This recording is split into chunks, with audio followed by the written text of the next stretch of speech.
Welcome, everybody, to another episode of the Daily Fantasy Digest podcast, the all-inclusive podcast where we talk all things fantasy sports. Once again, I'm your host, Joe Bewer, and we're coming at you today with another episode of the NBA playoff fantasy talk. Once again, I have Stefano with me from the QuantEdge. He's going to be helping me break down this third round of the NBA final, or the NBA playoffs. We did second round playoffs, and I'm pretty sure the plays that we picked ended up helping a lot of people make some pretty good money. Stefano, I appreciate having you back on the show. Of course, Joe. I'm happy to be back. Thanks for having me. So last time, we broke down the four games that we had. I'm pretty sure we were correct all the way up until Portland upsetting the Nuggets. Yeah, they surprised me. I guess I've been a little bit of a Blazers hater these playoffs, so I deserve some crow. But no, CJ McCollum was amazing in Game 7. There's not much to say. I was pretty surprised too. I thought the defense by the Nuggets would have been able to combat at least one of the stars. It looks like they attacked Damian Lillard, and McCollum burned them pretty good. Mm-hmm. It was a great series, though. Yeah, it was. That quadruple overtime game was kind of like the key moment, I thought. And, a lot of people were thinking that Denver was going to lose that next game just because, they're tired legs. But, they didn't. Yeah, obviously.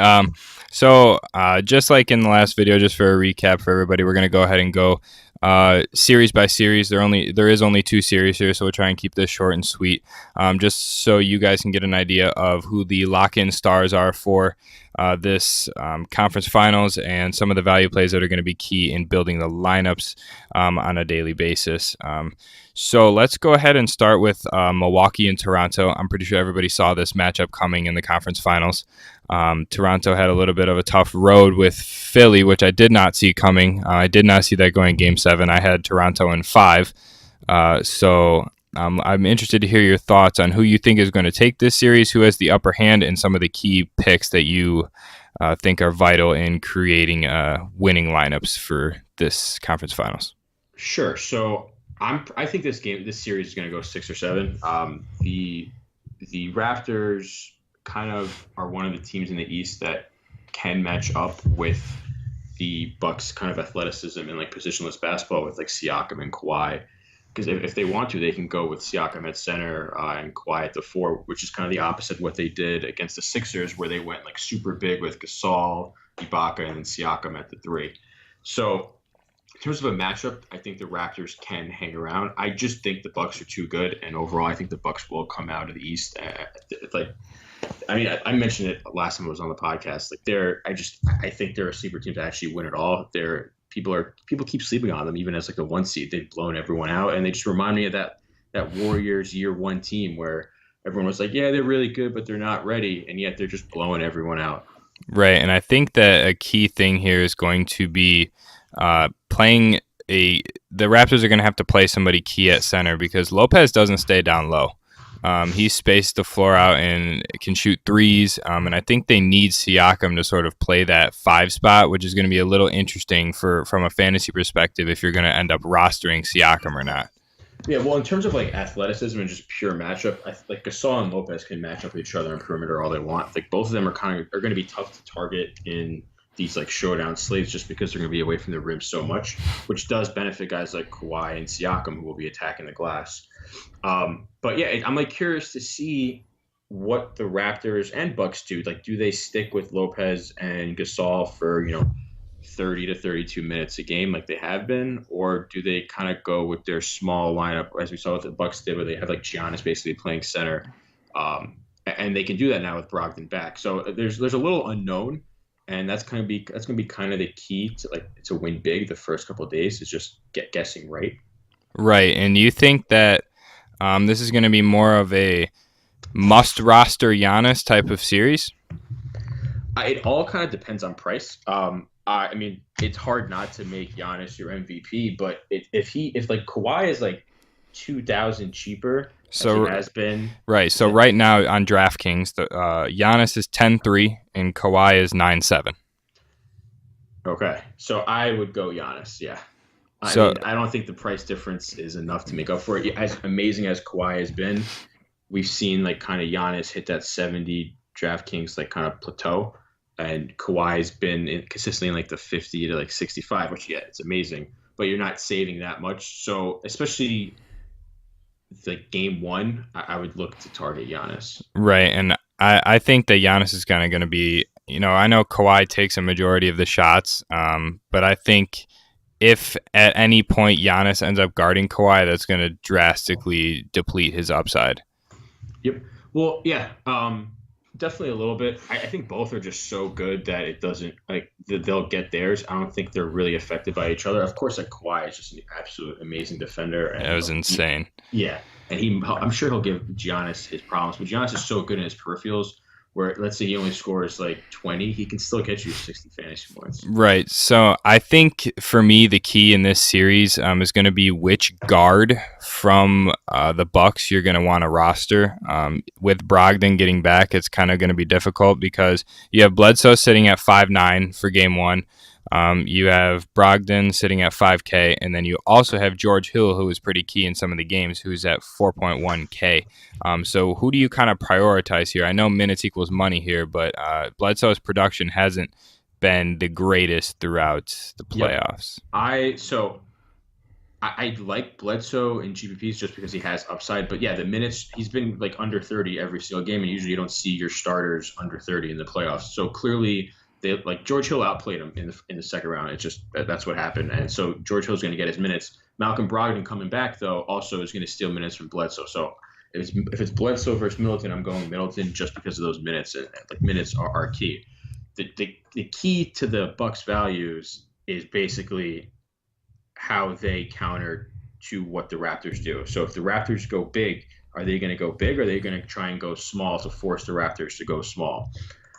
I think Brogdon is a really good value. The minutes weren't great. The one game he played, there were 17, but that was expected. The production was really good, though. And those minutes are going to start to creep up into the 30 range because he's one of their best players. They want him on the floor, and they trust him with the ball. So at 5K, this is a good value for Brogdon. Right, and I know we talked last time that pretty much any time you have the Bucks on the slate, Chris Middleton is just like almost an auto lock, especially with who they were playing in the Celtics. Do you think Middleton garners a lot of Kawhi defense? Again, it kind of depends what the Raptors do. Kawhi's going to have his turns on Middleton, especially when Middleton's in and Giannis is out, and if Kawhi's in, he's going to be on Middleton. That's their primary scorer. We've also seen, though, the Raptors put Kawhi on whoever the primary ball handler is just to disrupt the offense a little bit, whether it's Bledsoe, whether it's Brogdon. I don't expect that to happen, but it wouldn't shock me if it happened. The fact is, though, on DraftKings Middleton, they just refuse to raise his price over 7K, and he's just kind of a really safe target that has upside. So I'm not overly concerned about Kawhi. Right. I mean, the price point of 6.8K is almost laughable for Middleton's upside. But if we talk about the Raptors, I know Kawhi is pretty much like, I mean, it's roughly a lock at sub 10K if you really think about it. It's more of a GPP play than a cash play with Giannis's floor.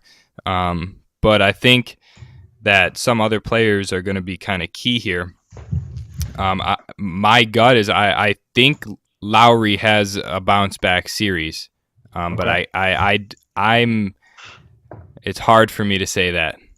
Yeah. I mean, Lowry's got his reputation as being kind of a playoff choker. So I mean, I get it. He's cheap. That's the thing. Like he's cheap. So it's definitely tempting. Like he's been kind of consistent. The upside's not really there because Kawhi is just garnering so much usage. So it's hard for him to basically, score a ton. He's also not shooting too efficiently. But there aren't many people who have 40 plus upside at around 6K, and Lowry's one of them. I think he's going to be around that 30 DraftKings point range throughout, just because that's just the way the Raptors are playing, where it's mostly Kawhi as the primary ball handler. But I'm not against targeting Kyle Lowry. I mean, the minutes are there. Yeah, and this is also a pace-up game. Like the Bucks are the one team in the playoffs that have not really dropped their pace. They've kept their increased pace throughout. And we saw the Sixers, even though they were like a top 10 pace team during the regular season, they played slower in the postseason. Every team tends to play a little slower in the postseason. The Bucks are kind of right where we expect them to be. So this is a pace up game for the Raptors, which will help Lowry. Right, and I think that kind of heightens his upside. And for the price point of 6.3K, Lowry's been a 7K plus player all year, even when he's been crap. The guy I want, though, sorry, I didn't mean to cut you off, because I think his price is just way too cheap, is Siakam. Like this is a prime matchup for Siakam, and 6.6K is just.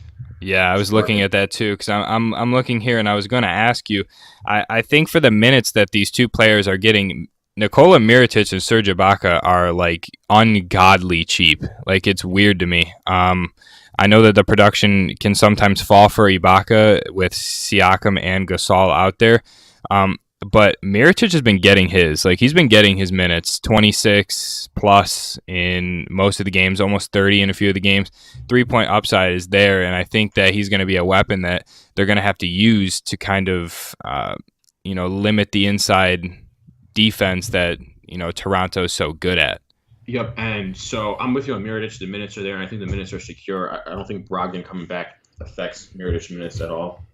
Ibaka, I still don't trust whatsoever. It's like the Raptors' kind of like newfound huge lineup in the second round wasn't expected, and they weren't consistent with it. They were consistent with it the last 2 games.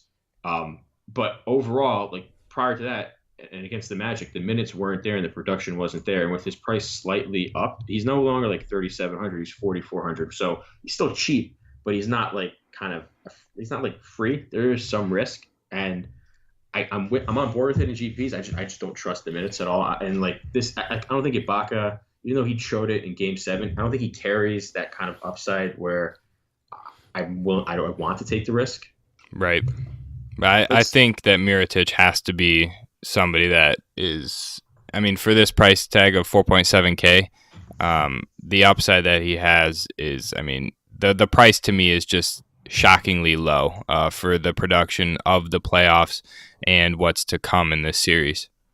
And someone you shouldn't sleep on if you're trying to like go like really stars and scrubs is Ersan Ilyasova. He's like a pro. He's solid. Yep. He's super cheap. He's not gonna like win you a GPP, but he allows you to target guys who can win you a GPP. And if he's gonna be he's gonna be in the 17 to 20 minute range. He's gonna get you 16 to 20 DK points. You can live with that at his price. Right, and I think that that Ersan and Mirotic kind of take away from Brook Lopez's minutes that we saw in the last game. Brook Lopez only had 18 minutes, only eclipsed over 25 minutes twice in that whole series. And I think they're going with more of that fast-paced play style, which is going to really, I think, help them in this series against Toronto, and players like Ersan and Mirotic are going to really help excel in that sort of play style. Yep, and it really depends what the teams do. I actually think Brook Lopez is kind of a sneaky GPP play just because he was 4.3K though. That's cheap. Yeah, I like him, and this is a better matchup for him than last round. So I think I trust Lopez as a producer, so I think eventually he'll turn it around. The minutes last game was mostly because of foul trouble, and they were just kind of thriving with like their second unit. I don't expect Ilyasova to play 25 minutes again. If Lopez is in like that 25 to 28 minute range at 4.3K, he can get where you want him to go. Oh yeah, he can get you 20 to 30 DraftKings points in that time. So just to do a quick recap of this for everybody listening. Giannis is pretty much going to be the lock of this series. Kawhi in certain games, depending on narrative and at home or away. Malcolm Brogdon coming back adds a lot of value to the guards of the Bucks, and I think that he's probably the one to go with at 5K. Seems way too cheap for the minutes that he's going to be getting. Another player on the Bucks side to look at is Nikola Mirotic.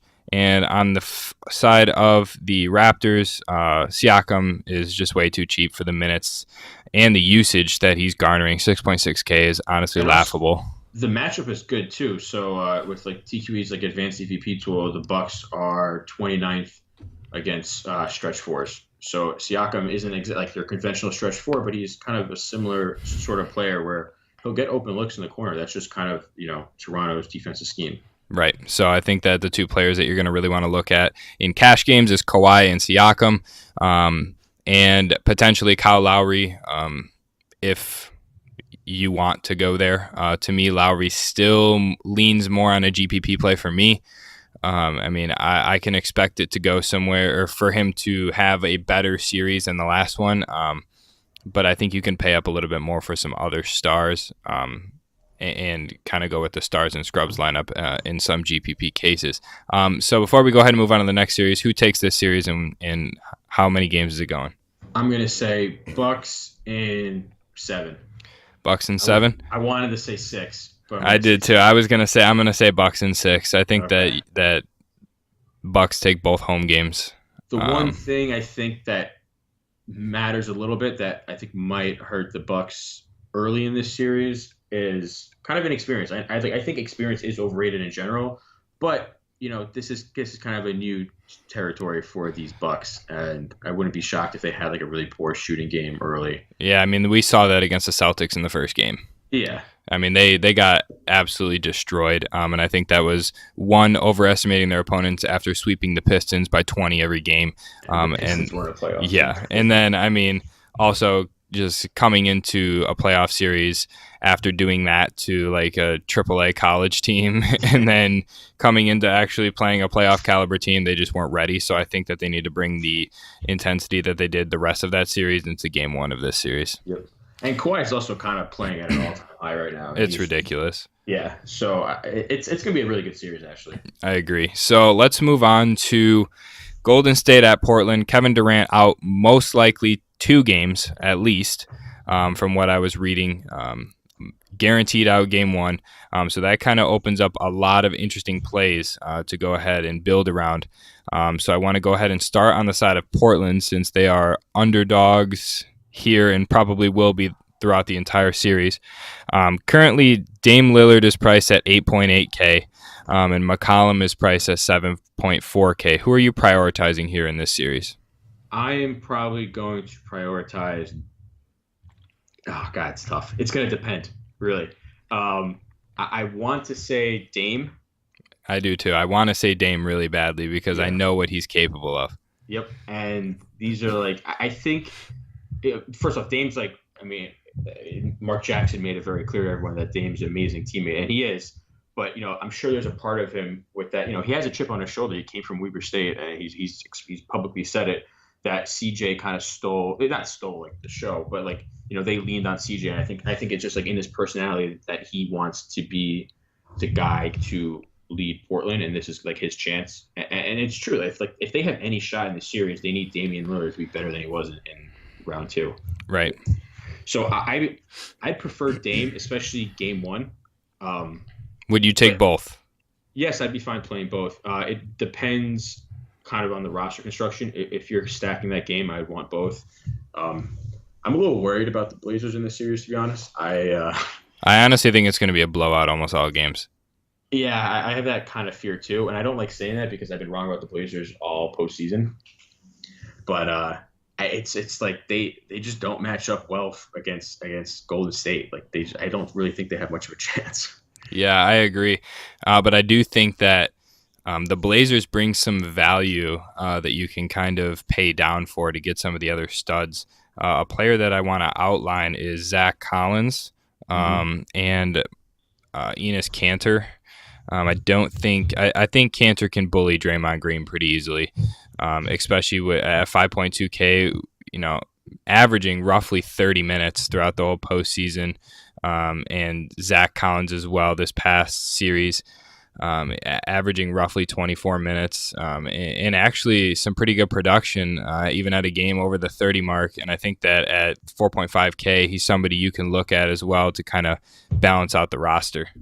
So before I get into Zach Collins, because I'm a big fan of Zach Collins, I'm actually terrified of Enes Kanter this series. I think this is like the worst matchup possible for him. The best thing for him, though, is that Kevin Durant is out, and so there is a chance the Warriors go a little bigger and they don't go with their death. Well, they can't really go with their death lineup. Right, they could play Looney a little bit more. Yeah, they'll play Looney, they'll play Bell, they'll play Bogut. They'll have like more of a traditional center a lot of the game. But this is like a nightmare match for Enes Kanter because what the Warriors do so well is they force bigs to switch on to Steph Curry or Klay Thompson, especially Steph Curry. And Enes Kanter has absolutely no shot against either of them. And so we've seen it over the years, time and time again, that it's tough to play Kanter late in the playoffs because teams just attack him defensively. He's a liability defensively. The effort's been there in these playoffs, and he's played better, so credit to him. But the Warriors are a different animal, and trying to, him being forced onto Curry on the perimeter over and over and over again is not going to work out for the Blazers. So I think his minutes are a little concern. That being said, the price is good. And it's a GPP play, to be honest. And like you said, no Kevin Durant helps that. Yeah. But I think that he's going to get more points from the peripherals than actual scoring. Blocks and rebounds. I think rebounds are going to be the bigger animal for Kanter this series in GPP action. So yes, the rebounds are going to be there. I think he's going to play 20 minutes. I think that's fine. He's not going to play like 8 minutes like they did with like Aminu in Game 7. Right. So he's going to play like a decent amount of minutes, and the price is fine. But I worry when he switches on the perimeter, that's going to affect his rebounding upside. That's kind of my concerns. And then if he's getting kind of torched by Curry, he's going to get pulled, and that's ultimately. I'm not really high on Enes Kanter at all this series, but that would benefit guys like Zach Collins, Mo Harkless, and even Aminu. We might see Aminu get a little more minutes than he did at the end of round 2. I'm a little worried about him, but that's depending on Evan Turner this series, though. Yep, well, it does, but it also depends on Kanter and how, because Aminu, they can play as like kind of their small ball 5. We've seen them do that against the Warriors in the past.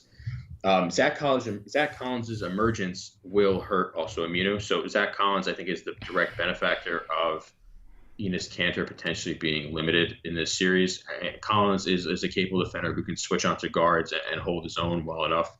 And he's been unbelievable. He actually won me a GPP this last series. I shared it with 95 people, but I'm a big fan. Yeah, I think Zach Collins is going to be key here. I think he's more of a scoring big than Kanter will be, and I think that he'll be able to kind of hold his own in the paint against some of the bigger bench players for the Warriors.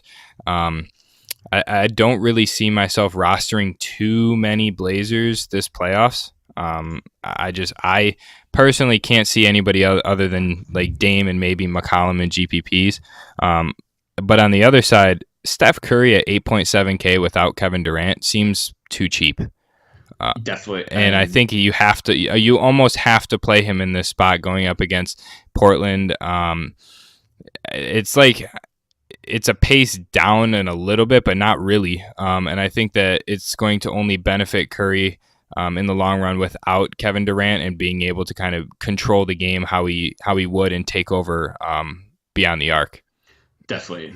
So during the regular season, Curry I think saw it like around an 8.61% usage bump when Kevin Durant was off the court. During the playoffs, I'm looking at it now. During the playoffs, he's actually seen a 8.78% usage bump, and he's gone up 0.13 FanDuel points per minute and 0.16 DraftKings points per minute. So clearly sees a bump with Durant off the court. He's the alpha on the Warriors.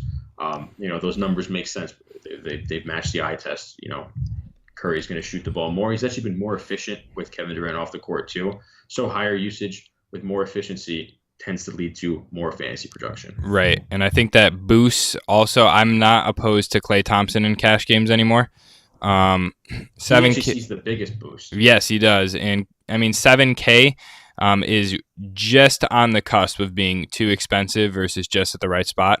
And I think that his price tag is going to scare a few people off, and that's exactly where I want to be because I think that Klay Thompson's he's the deadly catch and shoot in transition that's just going to throw the Blazers off. And I think that he's going to be a key player in this as well as a cheap Andre Iguodala who's going to benefit the most from Kevin Durant being off the court. He's going to see a minutes bump here, and his peripherals allow him to have that 30, even 40-point upside and garnering more minutes as well. Yeah, Iggy's been kind of like a lock for me throughout the playoffs, just especially since Durant went down. The minutes are there, and the production is there. And he DraftKings refuses to budge his price over 6K, so continue to target Iguodala with confidence. But Clay sees like a 10% usage bump with Durant off the court. That was during the regular season. During the playoffs, it's at 6%. But like his per minute FanDuel and DraftKings bump was 0.21 and 0.23, which that is a big bump. That is noticeable. And so 7K is actually, I think, a little cheap for Clay, especially in this series. And Portland, you mentioned it's a pace down. It's a pace down for the Warriors, but compared to the Nuggets, it'd be a pace up game. So this is a good spot for Clay. And we kind of saw it in round one, like the Blazers are going to play to their opponent's pace. So I'm not too worried about the pace in this series. Yeah, I think that Clay's going to be able to be deadly from beyond the arc. We know that Clay's that catch and shoot type of player, not much to be. He's not a Curry-esque player, but when he's on, and I think we're going to see a lot of games this series where Clay is on and reaching that 40-point upside. Something I do want to ask is, how willing are you to roster an 8K Draymond Green? I'm very willing. I think Draymond actually is still underpriced. I think his last game was probably his worst like production performance, but he's consistently been over 40 DraftKings points this postseason. And he's just he sees a usage bump without Durant, and he sees actually a rebound and defensive upside bump just because Durant steals rebounds. Draymond is going to crash the boards more. He's going to be more involved in the offense, and I think he's a safe play with 50+ point upside. And I think really that I'm actually almost. I'm on Draymond a lot here only because when Kevin Durant's off, he sees a minutes bump a lot, roughly 40-minute average throughout the Houston series. He even saw 45 minutes in one of the games as well. He's kind of that pacemaker for the Warriors and kind of sets the tone on and off the court. And I think that he's almost like a necessity when during the game at all times on the court.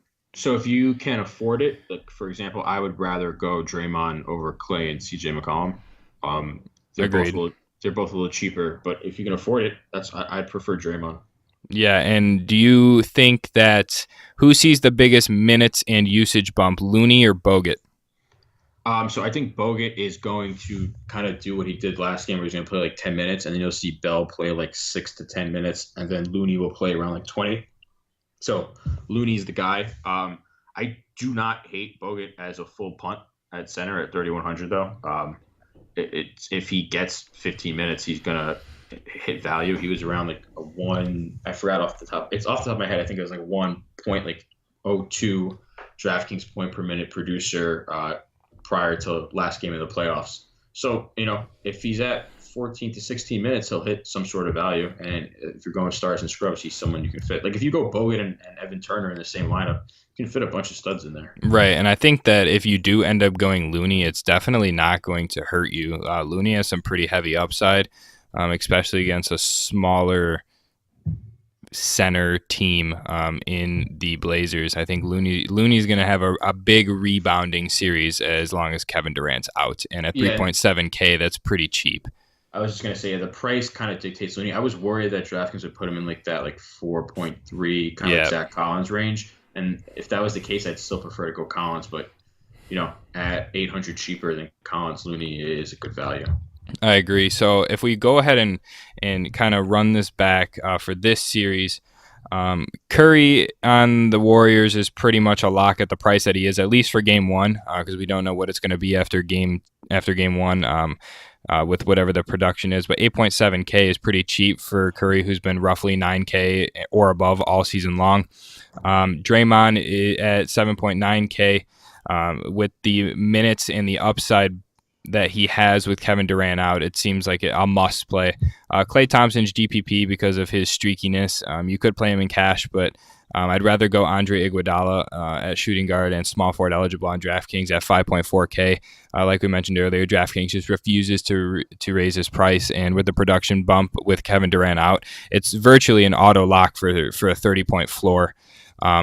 And Kevin Looney at 3.7K and or Andrew Bogut are both flyers, whoever you'd like to go with for the Warriors. On Portland side, Lillard at 8.8K and McCollum are pretty much the only guys to target on the high price range. I'm not sure. I'd rather, Lillard for me is cash, and McCollum is more of a GPP play, just because Lillard does garner a heftier part of the usage. And the only other player that you would probably consider is Zach Collins, depending on how the games play out. I think Evan Turner's in play, to be honest. I mean, he played too well in Game 7. He's got to be a part of the rotation. I think starting and going say he guarded Paul Millsap well. So if they want to use him as a kind of like a really small four, I think it's there. It's really the Blazers have like interesting GPP value because like one of Turner, Harkless, or Aminu is going to do well. The pace of this game is going to lead to a lot of peripheral production. So like one of those guys is going to do really well. And their prices are, Aminu's prices are. I could see Aminu in the Harkless range, given the production for the series, but the prices are all relatively the same. That either one is going to be a flyer. You just got to pick the right one. Yeah, and I'm worried. Like I'm kind of contradicting myself because I can see in the past they've used Aminu as a small ball 5 center against the Warriors. But I really worry about his minutes because he just Game 7 he started and played the first 7 minutes and didn't come back in the game. And he only played I think 16 minutes in Game 6. So Stotts, doesn't have much faith in him, and deservedly so. Aminu hasn't played well at all. Right. So I think it's Harkless, Turner, and Collins as the guys who benefit from the Warriors matchup. I know you like Cantor. I'm a little worried about Cantor. Yeah, I like Cantor, but I won't roster Cantor Game 1 until I see the minutes. Mm-hmm. And that's going to be the biggest dictator for me, because if the minutes are not there, then I'd rather go somewhere else, like Kevin Looney, in that case. So what I want to do really quick is go ahead and there's 4 stars. Mainly you have Kawhi, Giannis, Steph, and Dame. I'd be interested to know who you rank in priority, at least for the first game.